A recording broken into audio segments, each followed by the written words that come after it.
Hello friends, स्वागत है आप सभी का हमारे यूट्यूब चैनल ज्ञानदीप ट्वेल्व में। तो फ्रेंड्स, आज हम लेकर के आए हैं क्लास 10th का पॉलिटिकल साइंस चैप्टर 1 का बहुत ही महत्वपूर्ण क्वेश्चन सब्जेक्टिव, जो आपके एग्जाम में डायरेक्टली पूछे जाएंगे। ठीक है, तो इन सारे वीडियो को बिना स्किप किए हुए पूरे अंत तक जरूर देखेंगे और इन सारे क्वेश्चन को याद करके बोर्ड एग्जाम में जाएंगे, आपके लिए बहुत ही महत्वपूर्ण है। सबसे पहला क्वेश्चन हम बोर्ड पे लिखे हैं यहाँ पे, परिवारवाद क्या है। परिवारवाद क्या होता है? जैसे कि आप लोग देखे होंगे कि इलेक्शन में जो भी नेता लोग होते हैं वो क्या करते हैं कि अपने ही रिलेशनशिप में कोई बेटा हो या फिर कोई रिलेटिव हो उसको खड़ा करते हैं या फिर खुद खड़े होते हैं। इस तरह के जो प्रक्रिया होती है उसी परिवारवाद बोला जाता है। तो इसका आंसर कैसे लिखेंगे, देखिए इसका आंसर हम लिख सकते हैं, अधिकांश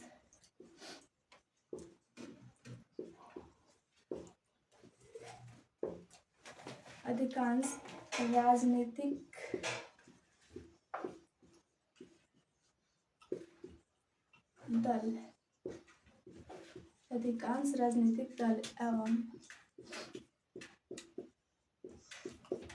उसके नेता अधिकांश राजनीतिक दल एवं उसके नेता अपने ही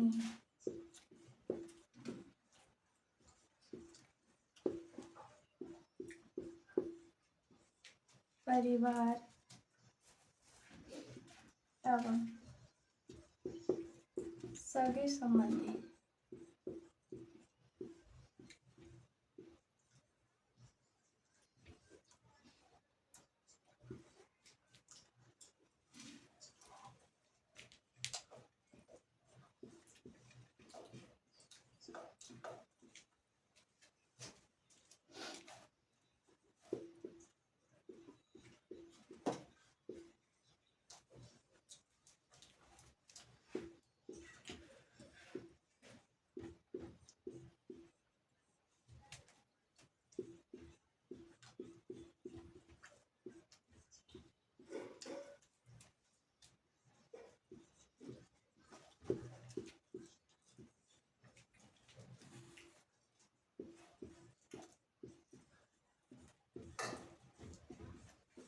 चुनाव के अवसर पर, ठीक है,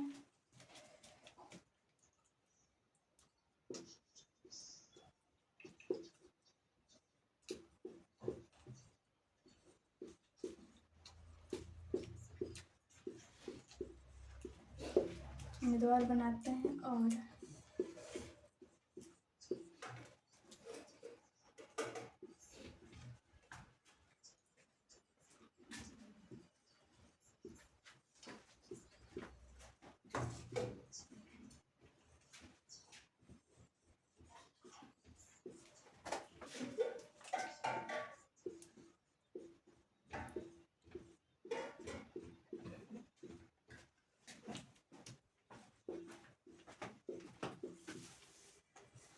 देखिए हम यहाँ पर लिखे हैं अधिकांश राजनीतिक दल एवं उसके नेता। अधिकांश राजनीतिक पार्टी जो होता है उसके और उसके जो नेता लोग होते हैं करते क्या, देखिए यहाँ पे अपने ही परिवार एवं सगे संबंधियों को, मतलब उसके फैमिली का हो या फिर कोई रिलेटिव, जान पहचान कर सकते हैं, या फिर जैसे हम लोग क्या बोलते हैं रिलेशनशिप में हित वगैरह जो भी गेस्ट होते हैं उनको राजनीति में लाने के लिए वो, मतलब ऐसे नेता लोग क्या सोचते हैं कि कोई और, मतलब जिसको हम नहीं जानते हैं उनके खिलाफ अगर खड़ा हो गया तो बहुत वहाँ पे प्रॉब्लम्स आने लगते हैं। और क्या करते हैं वो लोग कि अपने घर के उनका बेटा हो या फिर उनका भाई हो, फिर उनका कोई भी हो, सगा हो, उन्हीं को वो लोग इलेक्शन में खड़े करते हैं। ठीक है, लाने के लिए क्या करते हैं, चुनाव के अवसर पर उम्मीदवार बनाते हैं, मतलब कहते हैं कि हाँ ये खड़ा रहेंगे। ठीक है, तो उसी को क्या बोलते हैं, इसी राजनीति को परिवारवाद कहा जाता है। ठीक है, तो ये था आपका पहला क्वेश्चन पॉलिटिकल साइंस का। ये आपके एग्जाम के व्यू से बहुत ही इंपॉर्टेंट है। अगले क्वेश्चन की तरफ बढ़ेंगे तो देखिए हमारा अगला क्वेश्चन यहाँ पे है, बंधुआ मजदूर किसे कहते हैं। पहला क्वेश्चन आप लोग समझ गए हैं, अगले क्वेश्चन बंधुआ मजदूर किसे कहते हैं। तो देखिए इसका आंसर क्या होगा, बंधुआ मजदूर किसे कहते हैं।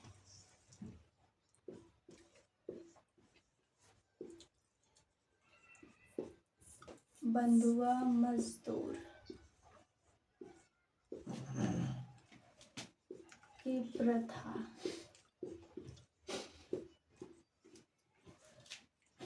अत्यंत प्राचीन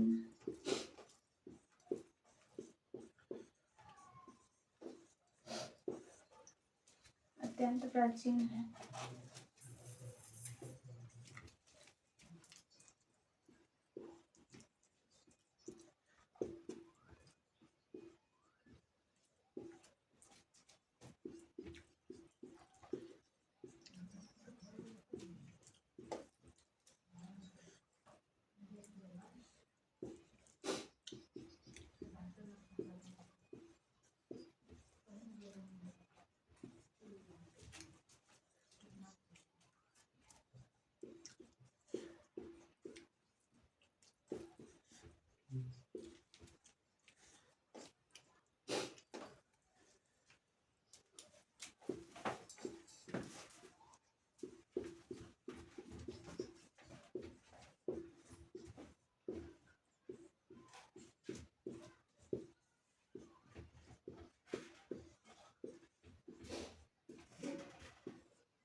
देखिए यहाँ पर आंसर लिखे हैं, बंधुआ मजदूर की प्रथा अत्यंत प्राचीन है। बंधुआ मजदूर का जो ये सिस्टम चल रहा था बहुत ही पहले, बहुत ही पुराने जमाने से कह सकते हैं कि चलता आ रहा है। ठीक है, बंधुआ मजदूर का अर्थ है कि एक व्यक्ति दूसरे व्यक्ति के लिए निश्चित या अनिश्चित समय तक बिना मजदूरी के काम करने के लिए बाध्य है। मतलब कोई व्यक्ति है, मतलब मैं हूँ और कोई और व्यक्ति है, उसके यहाँ मुझे बिना मजदूरी के जबरदस्ती काम करना पड़े, ठीक है, उसी को बंधुआ मजदूर कहा जाता है। माने वो करना चाहता नहीं है, बिना पैसा के कोई काम करना चाहता है, नहीं चाहेगा, हम भी नहीं चाहेंगे, ठीक है, तो मुझे जबरदस्ती वहाँ पे काम करवाया जाएगा बिना पैसा दिए, उसी को बंधुआ मजदूर कहा जाता है। चलिए तीसरे नंबर क्वेश्चन की तरफ। हमारा तीसरा क्वेश्चन यहाँ पे है, सांप्रदायिकता क्या है? सांप्रदायिकता किसे कहते हैं, क्या है? चलिए इसका आंसर लिखते हैं। आंसर हम ऐसे लिखेंगे इसका, सांप्रदायिकता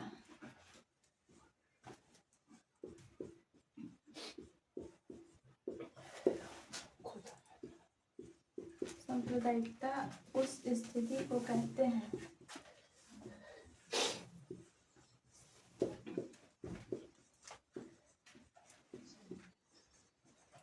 सांप्रदायिकता उस स्थिति को कहते हैं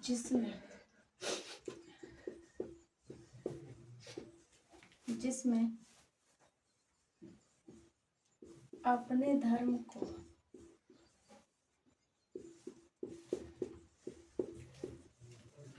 विशेष स्थान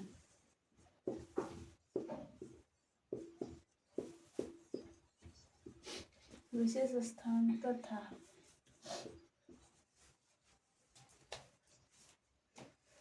दूसरे धर्म से घृणा करना, विद्वेष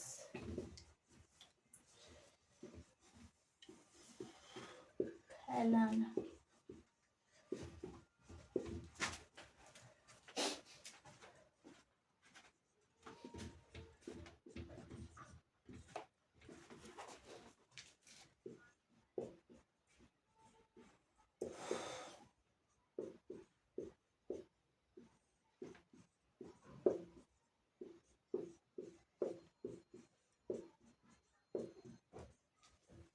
देखिए इसका आंसर बहुत ही इजी लिखा है।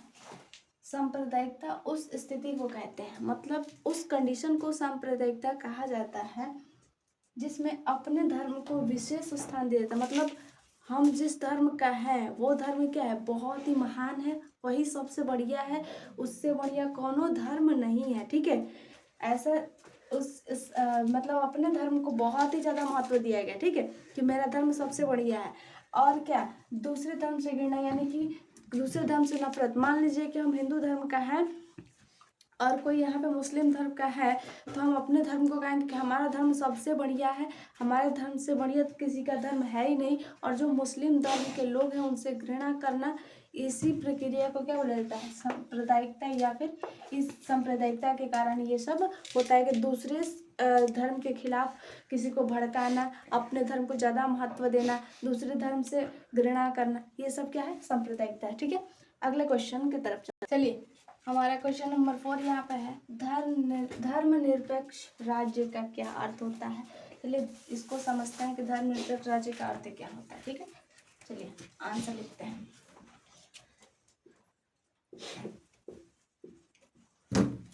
भारतीय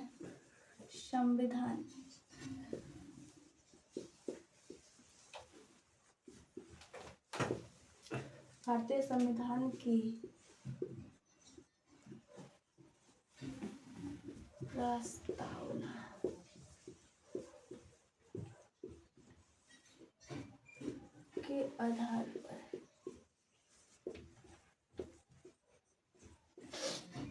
प्रस्तावना के आधार पर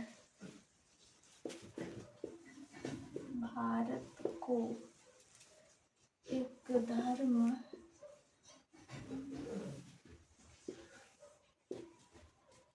निरपेक्ष राज्य घोषित किया गया है।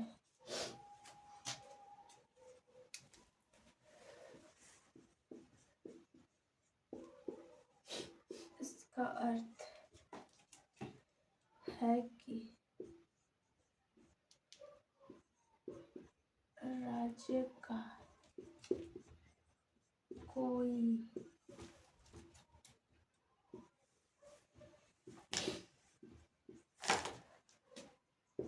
अपना धर्म नहीं है। ठीक है,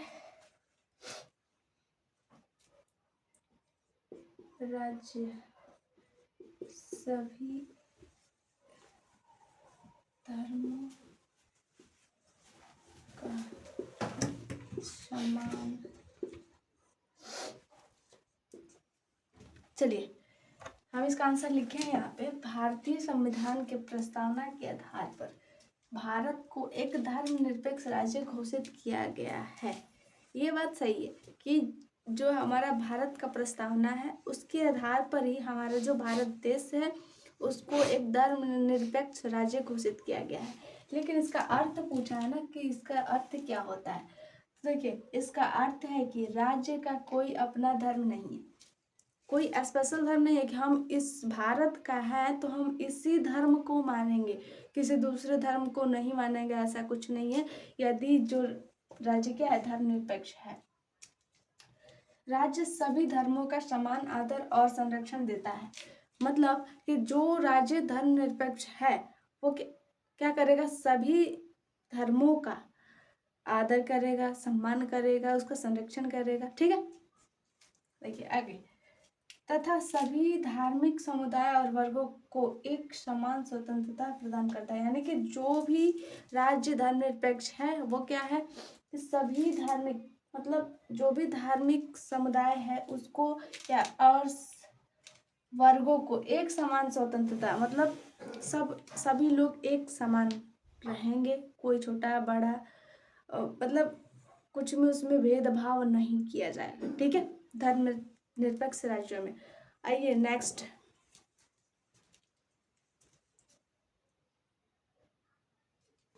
चलिए हमारा लास्ट और 5 नंबर क्वेश्चन यहाँ पे है, सांप्रदायिकता के किन्हीं 4 कारण को लिखें। 4 पूछा है, 4 ही लिखेंगे, ठीक है। चलिए हम ऐसे इसका आंसर लिख सकते हैं। सांप्रदायिकता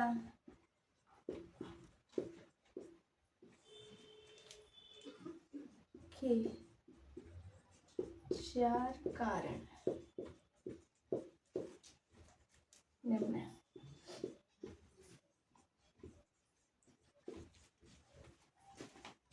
कारण नंबर 1 है संकीर्ण धार्मिक विचार।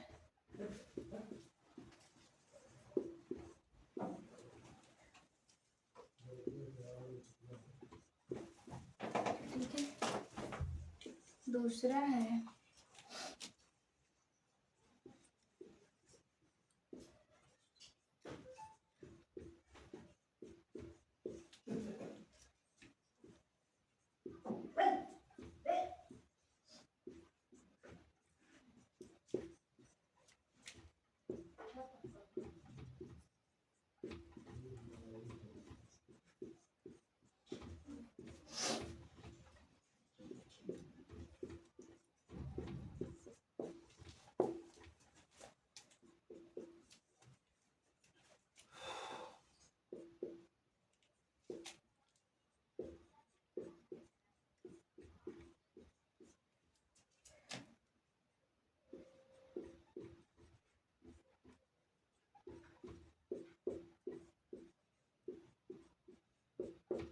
अन्य धर्म के प्रति घृणा फैलाना, और लास्ट और चौथा है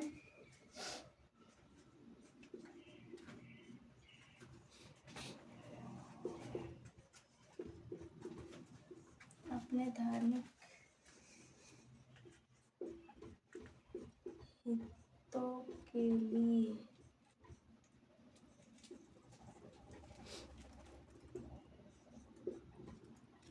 राष्ट्र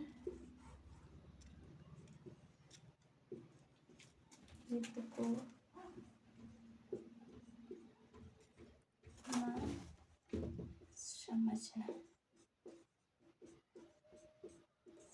देखिए 4 पूछा था कारण, सांप्रदायिकता के 4 कारण निम्न है। कौन कौन से है? पहला है संकीर्ण धार्मिक विचार, यानी कि अपने धर्म के प्रति एकदम गहरा विचार होना चाहिए, ठीक है। दूसरा है अपने धर्म को अन्य धर्मों से अधिक श्रेष्ठ मानना। हम पहले बताए थे सांप्रदायिकता क्या होता है कि उसमें अपने धर्म को बहुत ज़्यादा महत्व दिया जाता है, ठीक है।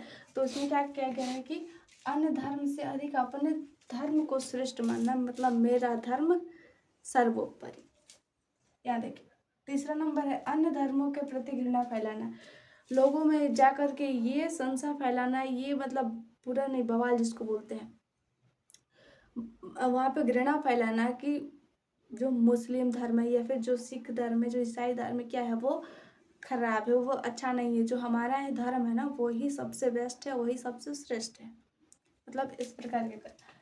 चौथा नंबर है अपने धार्मिक हितों के लिए राष्ट्र हित को ना समझना, मतलब अपने धर्म को, धार्मिक स्वार्थ को करने के लिए जो राष्ट्र हित है, यानी राष्ट्र के प्रति जो भी कार्य है उसको समझ ना पाना, वही सब सांप्रदायिकता के कारण है, ठीक है।